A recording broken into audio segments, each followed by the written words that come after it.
চাঁদপুরের কোচো উপজেলার কাদলা গ্রামের মালয়েশিয়া প্রবাসী আবু নাসের মিয়াজি ২০২৩ সালে নিজ গ্রামে বিশাল এলাকা জুড়ে মিশ্র খামার প্রতিষ্ঠা করেন। খামারে শতাধিক গারল, ২,০০০-এরও বেশি হাঁস, ছাগল, ২টি বড় পুকুরে মাছ চাষ শুরু হয়। বর্তমানে তিনি হাঁসের ডিম ও গারল বিক্রি করে মাসে লাখ টাকারও বেশি আয় করছেন।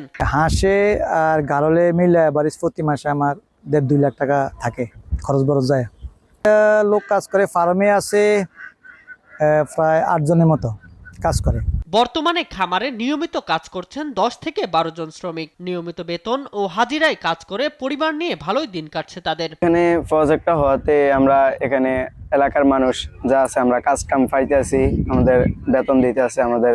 আগে আমি ওয়ার্লিং এর কাজ করতাম, আর এখন আমি এখানে এই প্রজেক্টটা হওয়াতে, খামারটা হওয়াতে আমি মূলত এই খামারের কাজ করতেছি। এখন আমি এখানে ১৫,০০০ টাকা বেতন পাই, তাই এখন মোটামুটি ভালোই আছে আলহামদুলিল্লাহ। আমাদের এখানে হাঁস আছে ৩,০০০, ভেড়া আছে ৭০টা, আর দেশি ছাগল আছে, দেশি কটা মুরগি আছে, আর পুষ্কুনি আছে, মাছ চাষ করি, গাছ গাড়িলে আছে, কাঁঠাল গাছ আছে। হাঁস ও গারলের খামার সহ বিভিন্ন কাজ শ্রমিকরা নিয়মিত করলেও খামারের নিরাপত্তায় বিদেশি ২টি কুকুর আছে বলে জানান এই উদ্যোক্তা।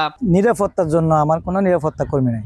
আমার 2টা যে কুকুর আছে, একটা জার্মান শেফার্ড, একটা হচ্ছে ল্যাব্রা, এই 2টাই দেখাশোনা করে রাখে। প্রবাসী আবু নাসেরের মিশ্র খামারের এই উদ্যোগকে প্রশংসনীয় দাবি করে জেলা প্রাণী সম্পদ অফিস জানায়, প্রোটিনের চাহিদা মেটানোর পাশাপাশি খামারটি অর্থনৈতিক উন্নয়নেও গুরুত্বপূর্ণ ভূমিকা রাখছে।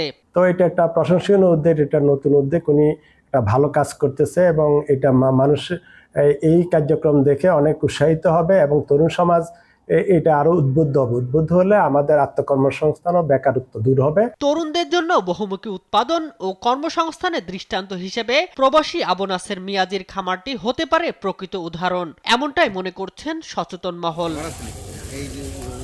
শামীম হোসেন, নিউজ ডেস্ক, দেশ টিভি।